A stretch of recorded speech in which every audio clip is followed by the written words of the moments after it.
हर हर महादेव, देवों के देव महादेव के चरण में प्रणाम करता हूँ। दुर्गा माँ के चरण में प्रणाम करता हूँ। सरस्वती माँ के चरण में प्रणाम करता हूँ। गणेश भगवान के चरण में प्रणाम करता हूँ। गुरु भाई गुरु बहनों के चरणों में प्रणाम करता हूँ। गुरु भाई गुरु बहन, आज का शिव चर्चा और कथा बहुत ही सुंदर और बहुत ही ज्ञानवर्धक है। कृपया इस कथा को ध्यान पूर्वक सुनिएगा। इस कथा से बहुत कुछ आपको सीखने को मिलेगा। एक गांव में एक बहुत ही गरीब किसान रहते थे। किसान खेती में काम काज करके आते थे और अपने पत्नी के साथ जो भी कमाते थे उसी से खुशी रहते थे। उनकी पत्नी बहुत ही सुंदर और सुशील थी।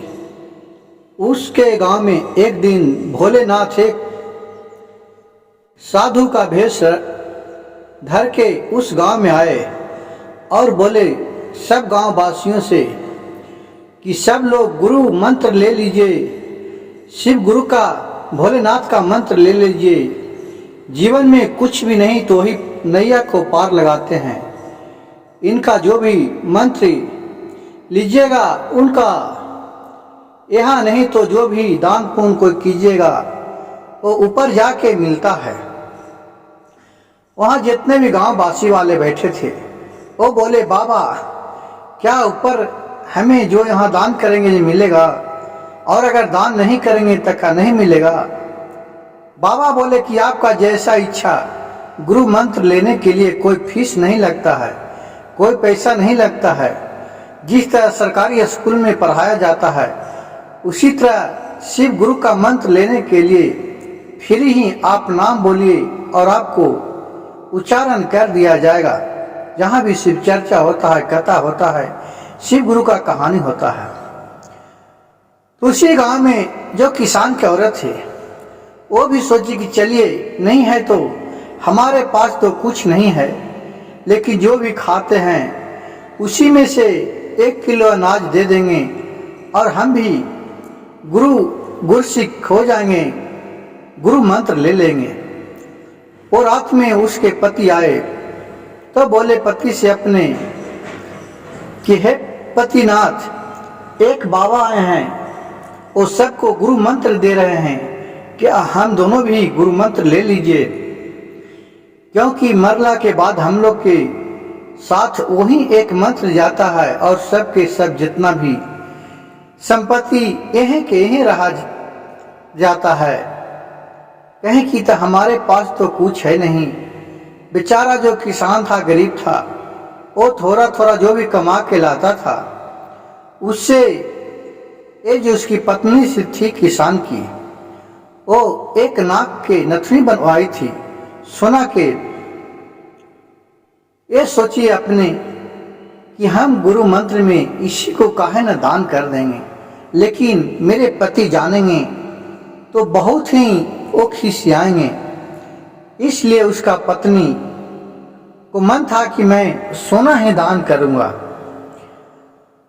फिर अपने पति को मनाया, पति मान गए, कहे कि ठीक है गुरु मंत्र हम लोग ले लेंगे। फिर दूसरे दिन भोलेनाथ साधु के रूप में आए गांव में। बहुत से सब गुरु सिख हुए, गुरु मंत्र लिए।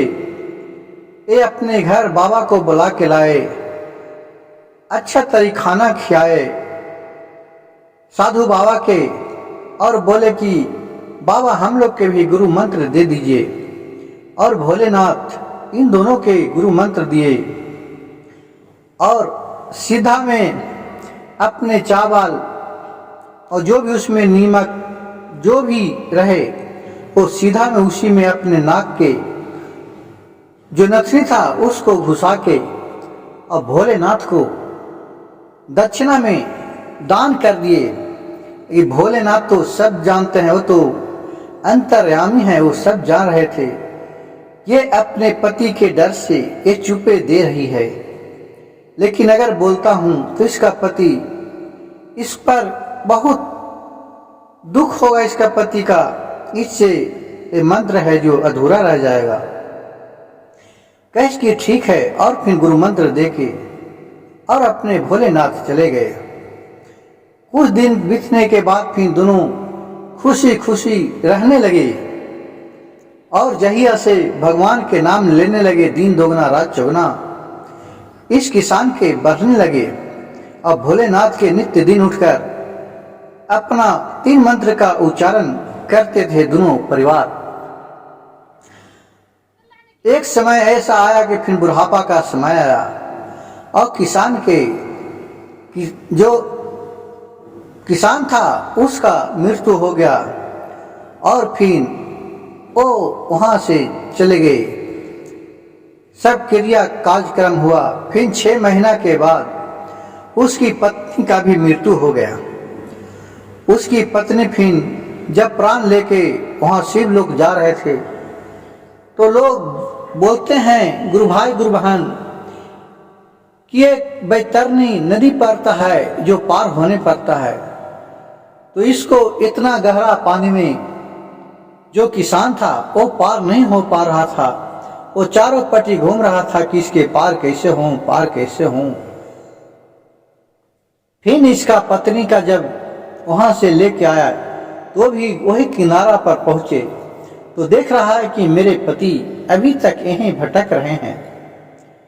तो बोले कि आप यहीं अभी तक हैं, क्यों शिवलोक नहीं गए? तो बोली कि कैसे जाऊं शिवलोक, इस नदी में पार कैसे हूं, यहाँ ला के हमको छोड़ दिया है। मैं तो 6 महीना से इसी जगह इधर उधर घूमते रहता हूं। फिर भोलेनाथ इसको नंदिनी बैल को भेजे अपने शिष्या बहन को ले जाने के लिए कि जाओ बैतरनी पार कर लाओ उसको और शिव लोक लेके चले आओ। जब नंदिनी बैल गया कि चलिए हमारे सर पर बैठ रहिए, आपका शिव लोक में आपका बुलाहटा है, भोलेनाथ का आज्ञा है। ये बोले कि प्रभु से आप बोल दीजिए, मैं गुजारिश करता हूँ, नर्म निवेदन करता हूँ भोलेनाथ से कि भोलेनाथ जब मैं वहाँ चले जाऊंगा मेरे पति यहीं कलटते रह जाएंगे। जब दोनों मृत्यु लोक में थे तो कितना अच्छा से प्यार से रहते थे और आज इन्हें यहीं छोड़ के चले जाएंगे। मैं तो नहीं जा सकते हैं। मैं आपसे नर्म निवेदन करते हैं कि मेरे पति को भी ले चलिए। इतना बात सुनकर भोलेनाथ बोले कि ठीक है, वो तो अपने जीवन में कोई दान दक्षिणा नहीं किया, लेकिन जो भी वो कमाया, जो भी आपको पालन पोषण में लगाया, इसीलिए कुछ तो पुण्य उसका भी होता है। ठीक है, तुम उसके ऊपर बैठ जाओ और उसको बोल दो कि पूंछ में लटक जाएगा और मैं बैतरनी नदी पार कर लेता हूं। और वो पूंछ में बोला कि पति जी आपका पूंछ में स्थान मिला है, आप पूंछ में लटक जाइए और मैं बैतरनी पार हो जाऊं। फिर दोनों को शिव लोग चले जाएंगे। गुरु भाई गुरु बहन, जब वो पूंछ में लटक गए उसके पति और वो बसा बैल पर सवार होकर बैतरनी नदी में पार होने लगे, तब उसका पति बोलता है कि ऐसा क्या पुण्य तुमने किया कि ये तुम्हें बसा के ऊपर सवार होकर जा रही है और मैं नीचे लटक के जा रही हूं।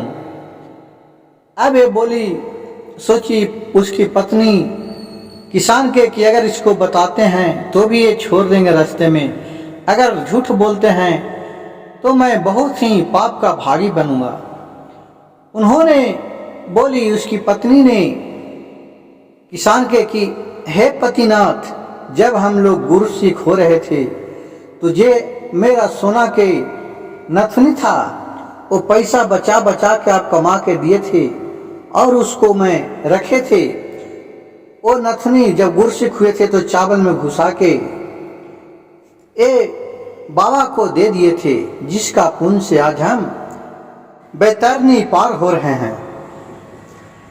इतना सुन के वो बोला किसान किया, हमने इतना मेहनत करके एक एक पैसा बटोर के लाया था और तुमने तो दान कर दिया और गुस्से में वो पूंछ को छोड़ दिया और वह अब डूब डूब होने लगा और फिर वो शिवलोक चली गई उसकी पत्नी।